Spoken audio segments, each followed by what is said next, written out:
All right, I'm in studio right now with the Darcys. Wes and Jason are here. Hi, guys. Welcome back to Toronto. You guys don't live here, do you?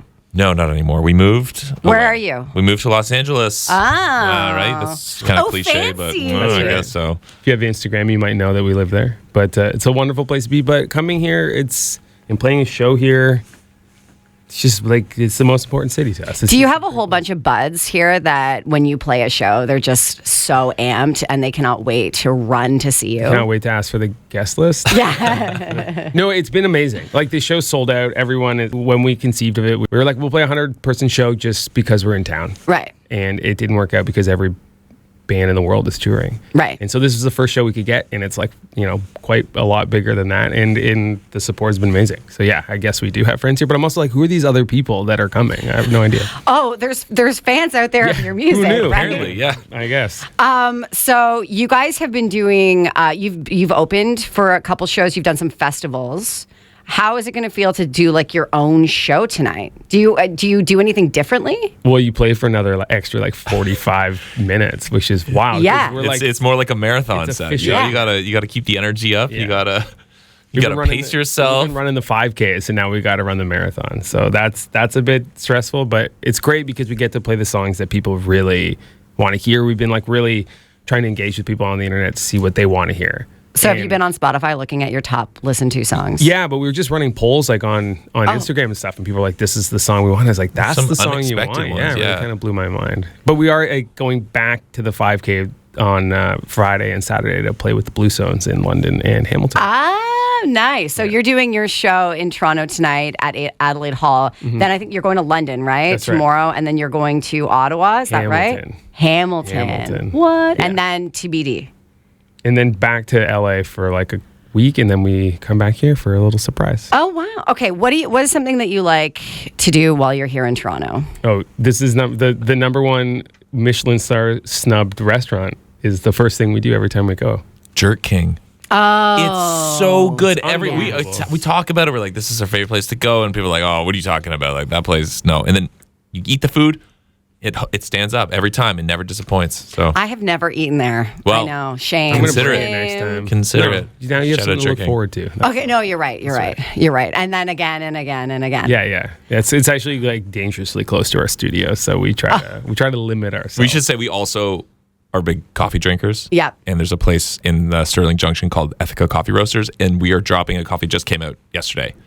You're the Darcys coffee. What? And I gotta tell you, I am biased. Okay, I'm totally biased, but it is so good. It's really one of the best coffees I've ever had. Honestly, I would tell you if I didn't like it. It's incredible. I know you would, Mr. Asking me about how I was conceived. That's not exactly what happened, and there's no way to go back and explain that. But okay, we need context. Last year we did a roast with them, and it went bananas. We sold thousands of bags of coffee. It was, wow.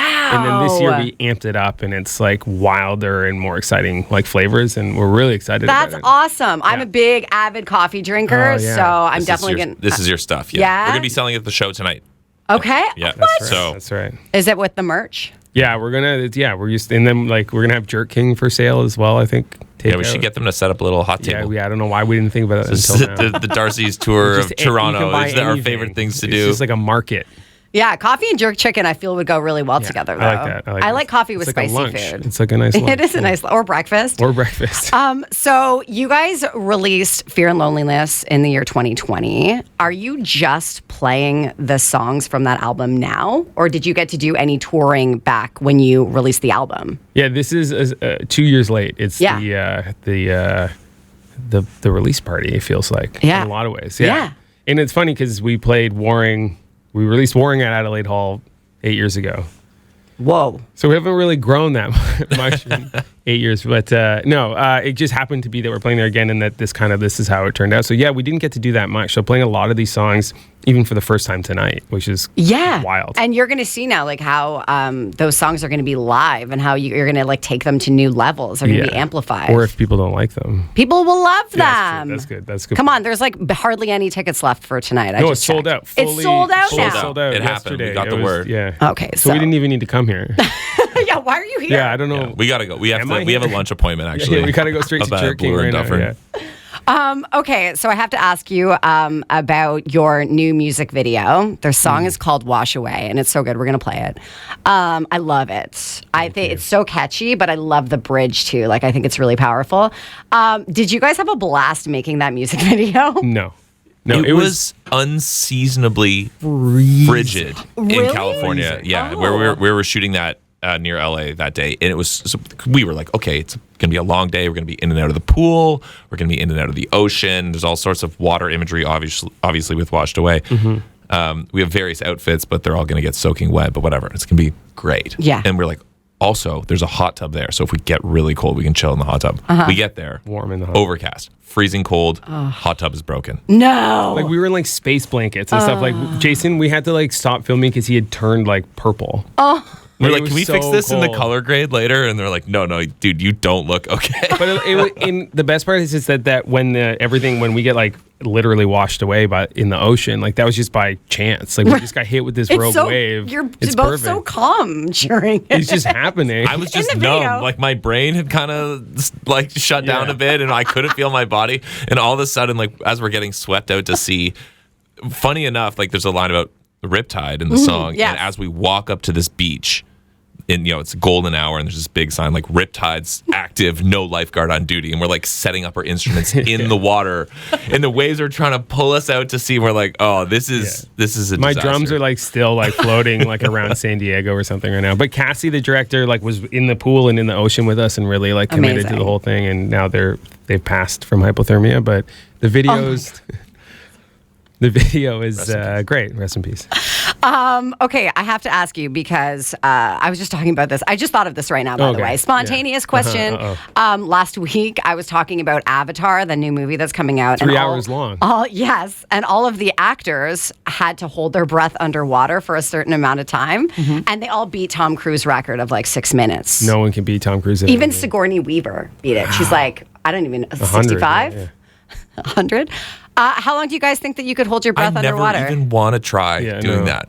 Well, I did a swimming pool as a kid. Yeah. Don't get mad. Like, that's just what happened. I didn't choose. Me too. Don't get mad at me. I didn't choose the life. I'm upset. That's the life I was born into. Yeah. And it was a small pool. We used to do that all the time, like hold our breath for as long as we could. And my mom was mortified because, of course, like you'd literally be like, "I'm going to drown if I don't swim up," but then you get caught, right? Yeah. Where you're like, "I got to get up because I can't breathe anymore," right? Because we weren't smart enough to just float our heads on top of the water. So we'd swim all the way down and hold our breath. And then there was moments where you're like, I don't have air in the top of the explaining this, the anxiety I'm feeling right now, because I know that feeling and it sucks. Yeah. Did you have any of that feeling? Were you making the video?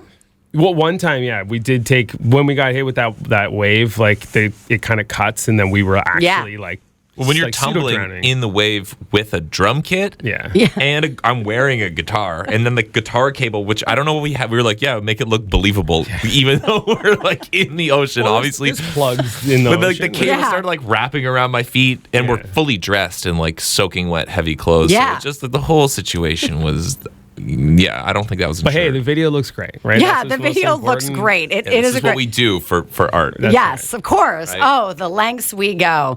All right. So, is there a new album in the works, or are we still we're on the Fear and Loneliness? Like you said, you guys are just performing the album now. So, well, Fear and Loneliness has been out for almost 2 years now, which is wild. Yes. And then Washed Away and Running for the Hills is sort of post Fear and Loneliness. So we're sort of working in that space. Got it. Working on some new songs. We just finished a song recently. Oh, yeah. So that's what's next. Okay, cool. So when people are leaving Adelaide Hall tonight, when all of your fans are walking out, what do you hope that they're thinking and saying about the show?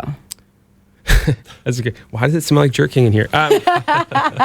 You know what? I think that like we've really come a long way as friends and as musicians, and COVID and taking time off really allowed us to like recontextualize what it means to be on stage and play shows and be present. And I just hope that like people are really like I think we've really tried to build this show in a way that like you can really hold your attention and it's like really focused. And I hope that people are just like, oh, like I forgot I have my phone. You know what I mean? Like that's kind of what I want them thinking when they leave, because I think that the energy is cool to just be back up there and being in front of people. It's like something I think we took for granted for a long time. Yeah. Mm-hmm. So hopefully people feel the same way just getting to go to shows. Nice.